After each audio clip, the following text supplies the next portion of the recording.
মুসলমানদের অনেক দুর্নাম করা হয়, বিশ্বব্যাপী মুসলমানদেরকে অপরাধের কাঠগড়ায় দাঁড় করানো হয়।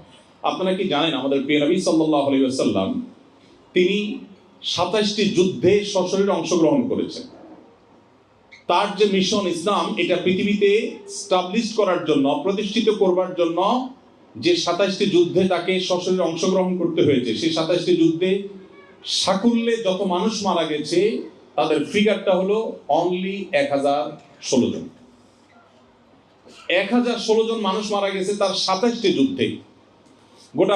গোটা বিশ্বে ইসলাম প্রতিষ্ঠিত হয়েছে মাত্র তার জন্য মূল্য দিতে হয়েছে 1016 জন মানুষের জীবন। এর মধ্যে 600 জন তাদের প্রতিশ্রুতি ভঙ্গের দায়ে তারা দণ্ডিত হয়ে মৃত্যুদণ্ড পেয়েছে, সেটা বাদ দিলে আর শুধুমাত্র 400 জন মানুষ যারা যুদ্ধে মারা গেছে।